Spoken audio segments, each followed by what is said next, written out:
ওকে দিয়ে দাও। হুম। দেখো এখানে একটা বক্স আছে, এই বক্সে এটা চিকন করে নিচ্ছি।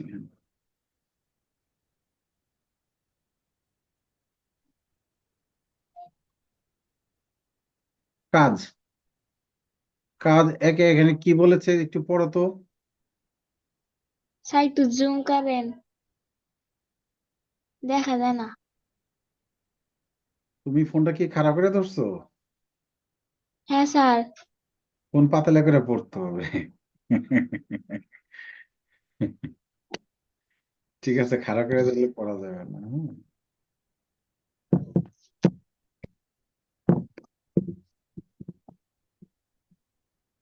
আচ্ছা, এখন অটো বড় হয়েছে না? হ্যাঁ। আমি আরেকটু বড় করে দিতে পারবো, সমস্যা নাই। হ্যাঁ, এখন পড়ো। হ্যাঁ তো বড় করেন না, একটু ছোট করেন। তুমিও জুম করতে পারবা, সমস্যা নেই। কাজ এক, এক, 2, 3, 5, 8, 13, 21, 34 সংখ্যাগুলোকে ফিবোনাকি সংখ্যা বলা হয়। সংখ্যাগুলোতে কোনো প্যাটার্ন দেখতে পাও কি? লক্ষ্য করো, 2 পাওয়া যায়, এর পরবর্তী দুইটি সংখ্যা যোগ করে 1 যোগ 1। 3 পাওয়া যায়, এর পরবর্তী দুইটি সংখ্যা যোগ করে 1 যোগ 2। 21 পাওয়া যায়, এর পরবর্তী দুইটি সংখ্যা যোগ করে 8 যোগ 13। পরবর্তী 10টি ফিবোনাকি সংখ্যা বের করো। আচ্ছা, ফাইন। দেখো এখানে সুন্দর গুরুত্বপূর্ণ একটা কথা বলেছে, সংখ্যাগুলোকে ফিবোনাক্কি, নাক্কি, এটা আবার কি? কি কেউ কেউ বলে নাচ্ছি, ঠিক আছে, নাচ্ছিও হ্যাঁ। বলে, হ্যাঁ। ফিবো নাচ্ছিও বলে, ফিবো নাক্কিও বলে। তো যাই হোক, এই যদি পাশাপাশি দুইটা যোগ করে, ধরো 0 আর 1 যোগ করে কি পাওয়া যায়? এক। এক। এই যে পরেরটা পাওয়া গেল। হ্যাঁ। আবার 1 1 যোগ করে কত পাওয়া যায়? 2। 2। 2 আর 3 যোগ করে কত পাওয়া যায়? 5। 5। 8 5 13, এইভাবে যদি পাশাপাশি দুইটি যোগ করে পরের সংখ্যাটা পাওয়া যায়, তাহলে আমরা এই প্যাটার্নকে বলি ফিবোনাক্কি প্যাটার্ন। সংখ্যাগুলোকে বলা হয় ফিবোনাক্কি সংখ্যা। তাহলে তুমি কি বলতে পারবে যে এর পরের এখানে 10টি সংখ্যা বের করতে বলেছে, তুমি পরের দুটি সংখ্যা কি আমাকে বলতে পারবে? দেখো, একটু চেষ্টা করো।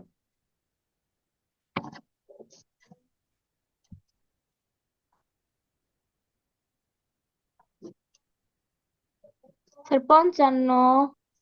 হ্যাঁ, একটা 55, আরেকটা আর একটা হচ্ছে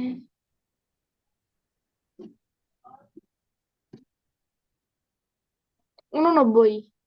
আচ্ছা, আমি এবার একটু চেক করে দিচ্ছি। এই দুটো যোগ করলে 55 হয়, 4 আর 1 5, 3 2 5, গুড। আবার 34 আর 55 যোগ করলে 50। হচ্ছে হইলো, এদিকে 9 এদিকে 8, 89। ধন্যবাদ তোমাকে, তুমি ঠিক বলেছো। তাহলে আমরা ফিবোনাক্কি সংখ্যা চিনে ফেললাম। এবার আমরা স্বাভাবিক ক্রমিক সংখ্যার যোগফল নির্ণয় করব। স্বাভাবিক ক্রমিক সংখ্যা যেমন 1 2 3 4 5, এগুলো হচ্ছে স্বাভাবিক ক্রমিক সংখ্যা। বুঝতে পেরেছো? হ্যাঁ। স্বাভাবিক সংখ্যা আমরা ছোটবেলায় 1 থেকে সংখ্যা শিখছি না, ওগুলি হচ্ছে হ্যাঁ স্যার। স্বাভাবিক ক্রমিক সংখ্যা। এর এর যোগফল বের করব আমরা। দেখো 1 2 3 4 5 6 এইভাবে 10 পর্যন্ত লিখেছে। এর যোগফল আমরা তো ক্যালকুলেটর চেপে তো যোগ করতেই পারবো, কিন্তু যখন অনেকগুলো সংখ্যা হবে, তখন এতগুলো ক্যালকুলেটর চেপে যোগ বের করা তো অনেক কঠিন সাধ্য ব্যাপার, এবং মাঝখানে একটা ভুল হতেই পারে। এর জন্য আমরা যদি সূত্রের কোনো সহায়তা নেই, তাহলে আমাদের আর ভুল হবে না। এর জন্য আমাদের দেখো একটা সূত্র এখানে এখানে প্রতিপাদন করছে বা সূত্র এখানে বের করছে। কিভাবে বের করছে দেখো, এখানে বলছে প্রথম পদ আর শেষ পদ, এই যে এখানে 1 থেকে 10 পর্যন্ত স্বাভাবিক সংখ্যা দিচ্ছে, এবং প্রথম পদ এবং শেষ পদ যোগ করলে 11 হয়। তুমি কি খেয়াল করেছো? আবার হ্যাঁ, দ্বিতীয় পদ এবং ওদিক থেকে ডান দিক থেকে দ্বিতীয় পদ, প্রথম দিক থেকে দ্বিতীয় পদ যোগ করলেও 11 হচ্ছে। আবার এই 3 আর 8, এদিক থেকে 3 নম্বর পদ, এদিক থেকে 3 নম্বর পদ যোগ করলেও 11 হচ্ছে। 8 3 11, হ্যাঁ, 4 7 11, 5 6 11। এই স্বাভাবিক সংখ্যার এই প্যাটার্ন গুলো, এটা একটা সুন্দর একটা ধারাবাহিকতা রক্ষা করে। তাহলে পরে এখানে আমরা একটা এখানে কি বলেছে, এই যোগ ফলের প্যাটার্ন অনুসরণ করে 5 জোড়া সংখ্যা পাওয়া গেল। তাহলে আছে এখানে 10টা সংখ্যা, 1 2 3, 1 থেকে 10 পর্যন্ত তো 10টা। তাহলে এরকম 11 হ্যাঁ, পাওয়া গেল, হলো 5 জোড়া। 1 আর 10 যোগ করে 1 জোড়া যোগ করে 11, 2 আর 9 যোগ করে 11, এইভাবে 5 জোড়া। তাহলে যদি আমরা যোগ করি তাহলে 5 11 55। এ থেকে স্বাভাবিক ক্রমিক সংখ্যার যোগফল বের করার একটি কৌশল পাওয়া গেল। তাহলে একটু শর্টকাট হইলো না? দুইটা দুইটা হ্যাঁ, করে যোগ করে আমরা 11 পেলাম। 11 পেলাম হলো 5টা। তাহলে 5 11 55। জন্য। তাহলে আমার একটা একটা করে আর যোগ করতে হলো না, শুধু প্রথম পদ এবং শেষ পদ যোগ করলাম। তারপরে এখানে এই পদ আছে 10টা, তার অর্ধেক হলো 5, 5 দিয়ে গুণ করলাম। তাহলে আমরা একটা কৌশল পেয়ে গেলাম যে প্রথম পদ যোগ শেষ পদ, তারপরে হলো পদ সংখ্যার অর্ধেক, শেষ পদের অর্ধেক, 10-এর অর্ধেক 5, গুণ দিলেই হয়ে যাবে। তাহলে দেখো আমরা একটু পরে দেখলেই বুঝতে পারবো যে কি, আর একটু পরিষ্কার ভাবে বোঝা যাবে, করলেই বোঝা যাবে। এবার আমরা পরের পৃষ্ঠায় চলে যাই।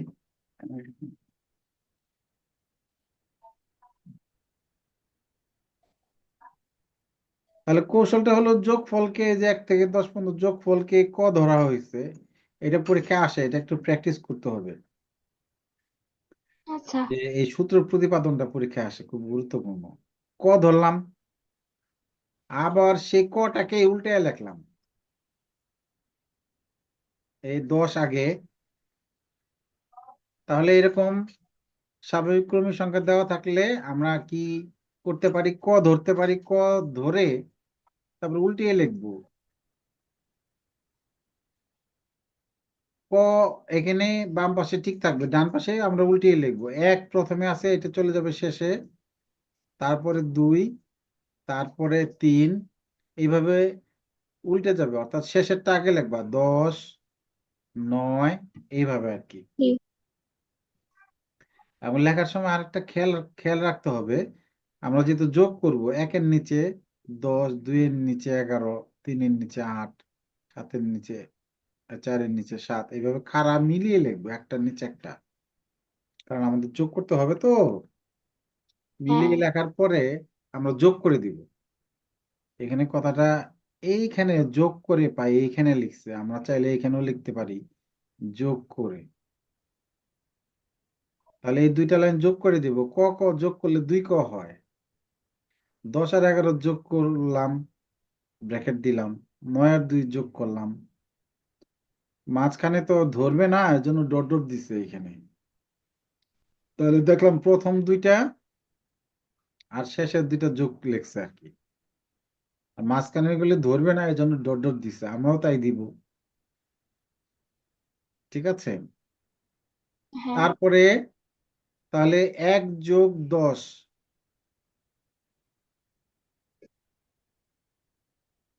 আমরা এগুলি পেলাম হলো 10টা, মানে 1+10 মানে তো 11, এটা 11, এটা 11, এটা 11, এটা 11, মানে সবগুলো ফার্স্ট ব্র্যাকেটের ভিতরে 11 আছে। হ্যাঁ, তাহলে আমরা পেলাম হলো এই 11 পেলাম হলো 10টা, 11-র পরিবর্তে এই 1+10 লিখছে আর কি। ঠিক আছে। তাহলে আমরা চাইলে এখানে সূত্র প্রতিপাদন করার জন্য 1+10 লিখছে, আমরা চাইলে 11 লিখতে পারি, কিন্তু 1+10 আর 11 একই কথা, সুবিধার জন্য এক যুগ হ্যাঁ, দশ লিখছে। তাহলে এরকম কয়টা 11 পাইলাম, কয়টা? একটা, দুইটা, এখানে 4টা লিখছি, আসলে আছে হলো 10টা। এই যে একটা, দুইটা, তিনটা, চারটা, পাঁচটা, ছয়টা, সাতটা, আটটা, নয়টা, 10টা আছে।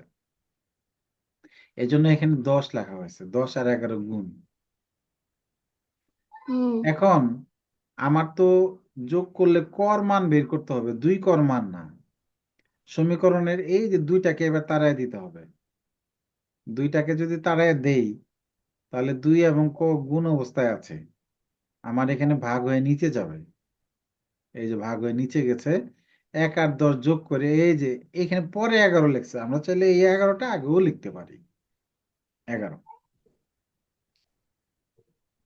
তাহলে এই এইভাবে লেখার একটা কারণ আছে, আগে না লিখে পরে লিখছে কেন? লেখার কারণ হলো, এক হলো প্রথম সংখ্যা, এই যে সূত্র বের করলাম আমরা, হুম, যোগ শেষ সংখ্যা, গুণ পদ সংখ্যা, এই যে 10টা পদ আছে এখানে, ভাগ 2। তাহলে এই সূত্রটা শিখে ফেলতে হবে। ঠিক আছে। তাহলে আমরা আচ্ছা, সূত্র শেখার আগে এটা কি সূত্র শিখলাম? যে স্বাভাবিক সংখ্যার, ক্রমিক স্বাভাবিক সংখ্যার যোগফল নির্ণয়ের সূত্র। এখানে এই সূত্র দিয়ে শেষে 100টা থাক, 500টা থাক, 1000টা থাক, আমরা যোগফল বের করতে পারবো। তাহলে এই সূত্র প্রতিপাদনটা তুমি প্র্যাকটিস করবে হলো এইখান থেকে। তোমাদের বই কবে দেবে কিছু বলছে? স্যার সবাই বলতেছে বই মার্চ মাসে দিবে। ও আচ্ছা, তাহলে তো অনলাইনে তো পড়তে হবে, দেরি হবে, হ্যাঁ সময় লাগবে, সময় লাগবে। তাহলে তো এখন অনলাইনেই হলো, মানে যেহেতু বই নাই, অনলাইনে পড়াটাই হলো সবচেয়ে সুবিধা। কারণ হলো বই, ল্যাপটপ নিয়ে তো আর বাসায়, মানে ল্যাপটপ নিয়ে যদি বাসায় যাওয়া লাগে, তাহলে তো ল্যাপটপ নিয়ে ঘরে বসে তো কাজ করা যায়। ঠিক আছে, তুমি শুরু করবে হলো যে এখান থেকে ধরি, এই যেখান থেকে লিখবা ক সমান এত। আচ্ছা আচ্ছা, এখান থেকে লিখতে হবে না, তুমি এইখানে মনে করি খালি লিখবা ক সমান এত, তারপরে শুরু করে দিবা এইখান থেকে। এই যেখানে মনে করি লিখবা, মনে করি ক আচ্ছা সমান এত, স্যার। কটা ধরে নিলাম আর কি, তারপর সূত্র। তাহলে পরীক্ষায় আসে যে এন সংখ্যক বা স্বাভাবিক ক্রমিক সংখ্যার যোগফল নির্ণয়ের সূত্রটি প্রতিপাদন করো, তখন আমাদের এইখান থেকে এই পর্যন্ত দিতে হয়। ঠিক আছে। এখন হ্যাঁ স্যার। এখানে একটা কাজ দিছে, 1 থেকে 15 পর্যন্ত ক্রমিক স্বাভাবিক সংখ্যার যোগফল বের করে সূত্র প্রতিষ্ঠা করো। সূত্র প্রতিষ্ঠা করো বা আহ, সূত্র প্রতিপাদন করো, একই কথা। 1 থেকে 15, দেখো আমি করি, তুমি একটু দেখো। আর 40 মিনিট পর কেটে গেলে তুমি আবার একটু ঢুকবা, হ্যাঁ? স্যার ঢোকা যায় না। না না না, আমি তো তখন শুরু করি নাই, ঢোকা যাবে ও অবশ্যই। আমি শুরু না করলে তো তুমি ঢুকতে পারবে না। মানে আমি ভাবলাম যে কাজ দিয়ে দিই, আমি নিজেই আর ঢুকিনি। ঠিক আছে। তাহলে এক থেকে ও পনেরো আচ্ছা পর্যন্ত স্যার। এই যে দেখো কিভাবে, তাহলে আমি ধরি বা মনে করি লিখবো প্রথমে, হ্যাঁ? কলমের কালি এত মোটা কেন? আহ,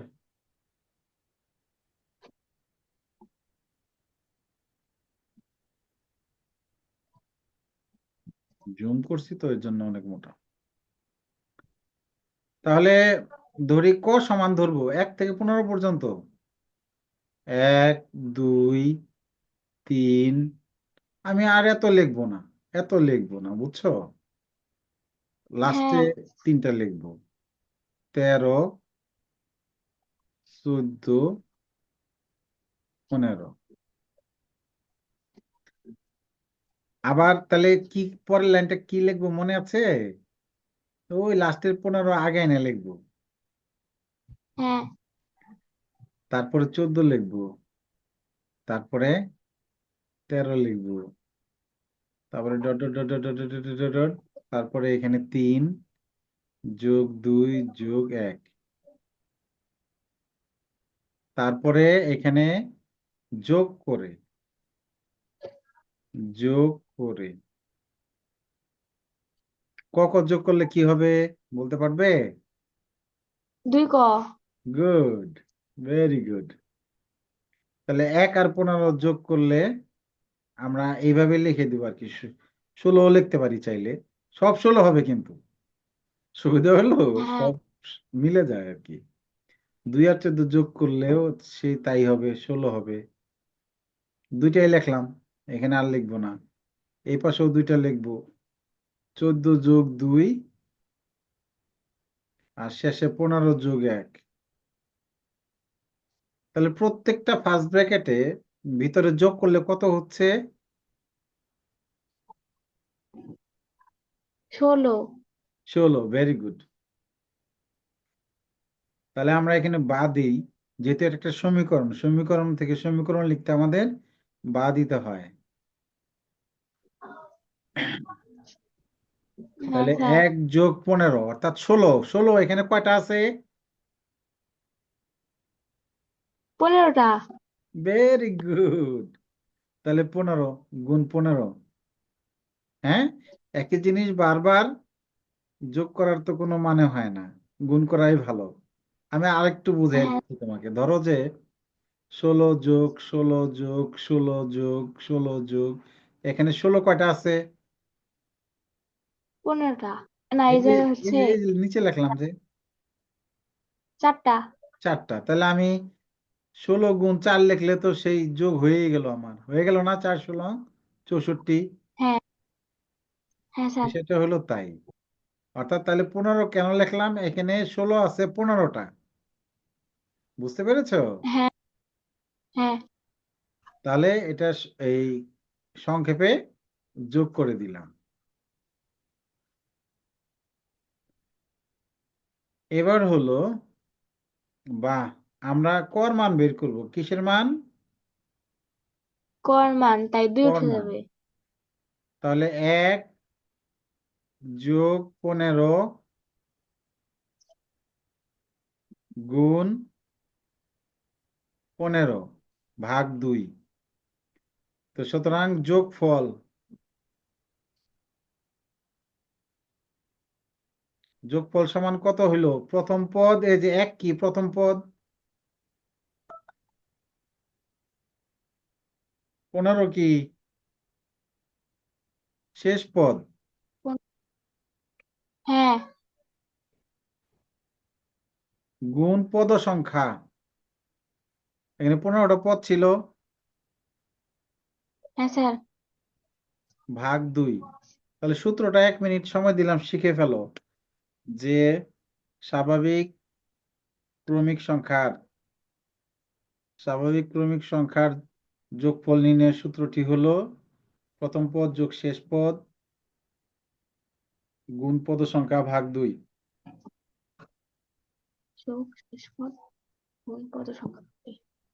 প্রথম পদ, প্রথম পদ যোগ শেষ পদ গুণ পদ সংখ্যা।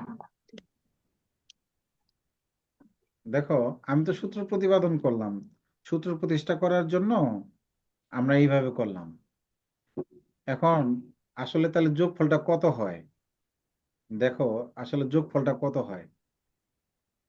তাহলে 2 16 × 15, তাহলে 16 কে 8, 8 8 15। পাঁচ। আচ্ছা, একটু পরে টাইম শেষ হয়ে যাবে, তুমি এরপরে আবার ঢুকবে, হ্যাঁ? তাহলে আচ্ছা। 0 8 15, 5 8 40, 4 120, 8 15 120, এটার যোগফল হলো 120। ওকে, তো যাই হোক, আমরা হ্যাঁ। সূত্র প্রতিপাদন করলাম। আহ আমাদের আর 10 মিনিট পরে কেটে যাবে আর কি। 10 মিনিট পরে কেটে গেলে আমরা আবার ঢুকবো। এবার আমরা কাজটা করে ফেললাম। এবার প্রথম 10টি বিজোড় সংখ্যার যোগফল নির্ণয়। প্রথম এটা আমরা দেখে ফেলি এখানে কি বলেছে। আমি একটু জুম করে দিই।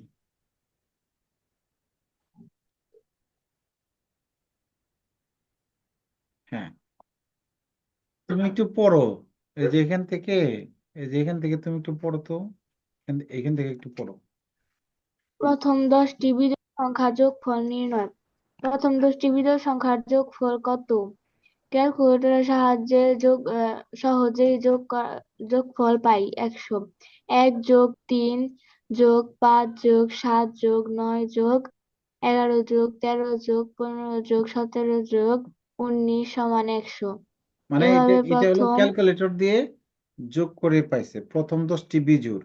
বিজোড় সংখ্যা তো আমরা সবাই চিনি, 1 3 5। এই প্রথম থেকে 1 থেকে 19 পর্যন্ত যদি আমরা বিজোড় সংখ্যা নেই, তাহলে 10টা বিজোড় সংখ্যা পাওয়া যায়। এবং এখানে ক্যালকুলেটর দিয়ে যোগ করে দেখছে যে 11 হয়েছে। হ্যাঁ, তারপরে হুম এভাবে প্রথম 50টি বিজোড় সংখ্যার যোগফল বের করা সহজেই হবে না, বরং সহজ এ হবে না। আচ্ছা, ধরনের যোগফল। এই যে মাত্র 10টা বিজোড় সংখ্যার যোগফল আমরা বের করলাম ক্যালকুলেটর চেপে, 50টা। ওই যে আমি শুরুতে বলছিলাম যে অনেকগুলো সংখ্যা যখন আমরা যোগ করতে যাব তখন তো ভুল হবে এবং হ্যাঁ। অনেক সময় লেগে যাবে, এই তো। হ্যাঁ স্যার। এটাই এখানে বলছে, এই হ্যাঁ। জন্য 50টি বিজোড় সংখ্যার যোগফল বের করা সহজ হবে না।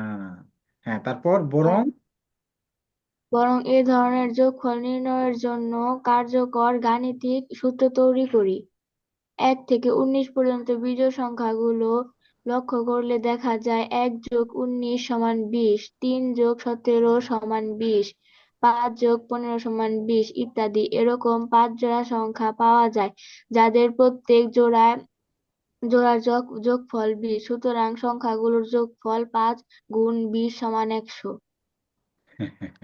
সে আগেরটাই। হ্যাঁ, ঠিক আছে, প্রথমটা হ্যাঁ। শেষেরটা যোগ করলে 20, এই আচ্ছা। 17 আর 3 যোগ করলে 20, 5 আর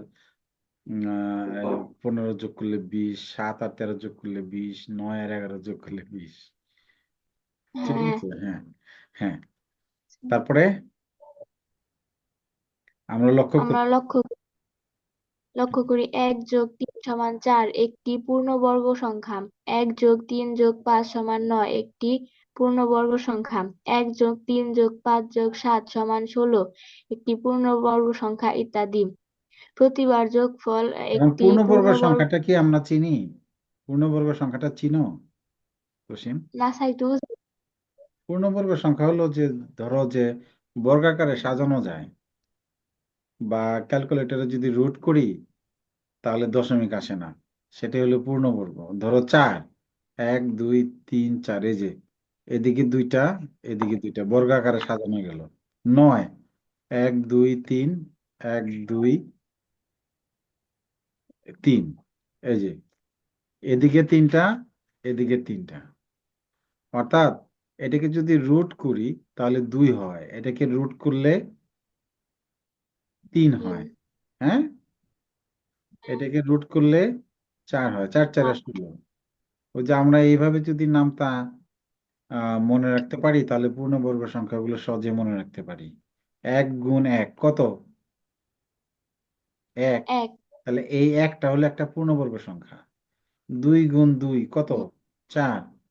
এই 4 পূর্ণবর্গ সংখ্যা, 3 × 3 9, 9 পূর্ণবর্গ সংখ্যা, 4 × 4 16 পূর্ণবর্গ সংখ্যা। 16, তারপরেরটা কি হবে পূর্ণবর্গ সংখ্যা? এবার তুমি বলতে পারবে 5,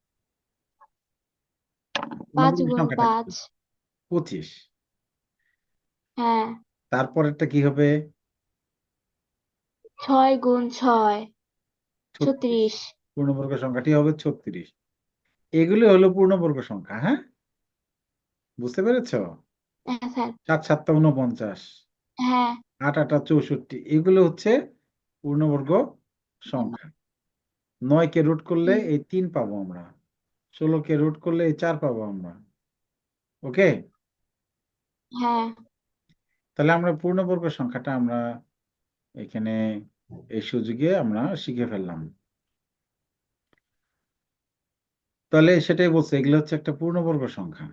এই বিজোড় বিজোড় স্বাভাবিক সংখ্যার ক্ষেত্রে এরকম হয়, ঠিক আছে? হ্যাঁ, তারপরে হ্যাঁ স্যার।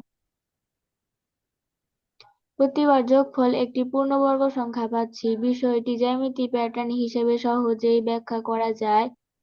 ক্ষুদ্রাকৃতির বর্গের সাহায্যে এই যোগফলের প্যাটার্ন লক্ষ্য করি। দেখো এখানে এই যে 1, এই যে 4, হ্যাঁ। 3কে বর্গাকারে সাজানো গেল না, এই যে 3, 4, না না 4কে স্যার। বর্গাকারে সাজানো যায়, এই যে 1 2 3 4। হ্যাঁ স্যার। 9কে 9 9 9টা, এই যে 1 2 3 4 5 6 7 8 9, তাহলে বর্গাকারে হ্যাঁ। সাজানো হবে, তাহলে 9 পূর্ণবর্গ। ওকে, হ্যাঁ। এই 16, হ্যাঁ স্যার। এদিকে 4 এদিকে 4, এখানে 16টা ব্লক আছে, তাহলে 16 বর্গাকারে সাজানো গেছে 16 সংখ্যাটাকে, এই জন্য 16টা হচ্ছে পূর্ণবর্গ সংখ্যা। হ্যাঁ, তাহলে পূর্ণবর্গ সংখ্যাটাও আমরা জেনে গেলাম। এইবার দেখি তারপরে কি বলেছে, এর পরের পৃষ্ঠায় চলে যাচ্ছি।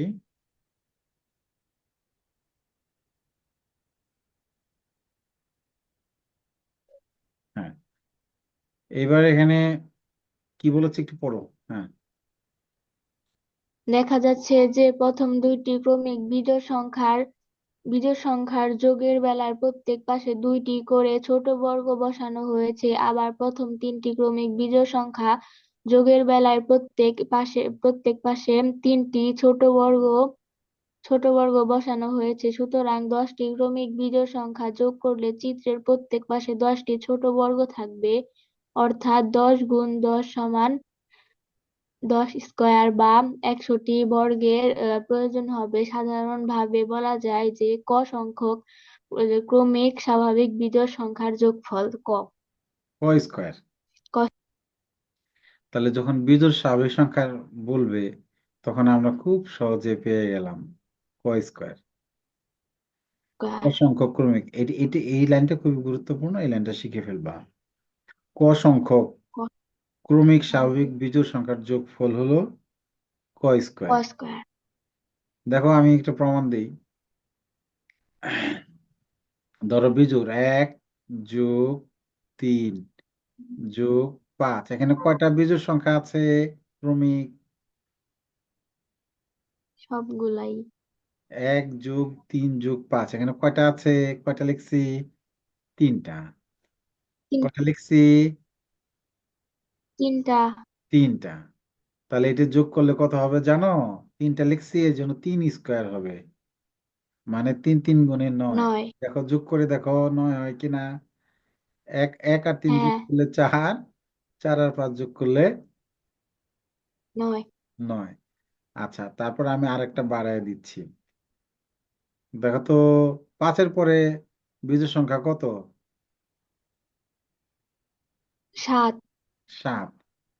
তাহলে এখন কয়টা বিজোড় সংখ্যা লিখলাম? 4টা। 4টা। তাহলে এটা যোগফল 4 4 16 হবে। কি বিষয়টা খুব মজার না? এই সূত্রটাই এখানে হ্যাঁ, আলোচনা করছে এতক্ষণ, এই সূত্রটাই কি করছে এখানে আলোচনা আলোচনা করছে। করছে। বুঝতে পেরেছো? হ্যাঁ। হুম। এখন এই যে এখানে একটা কাজ দিছে দেখো, আমাদের মিটিং শেষ হয়ে যাবে 1 মিনিটের মধ্যে, কেটে গেলে আমরা আবার ঢুকবো, হ্যাঁ।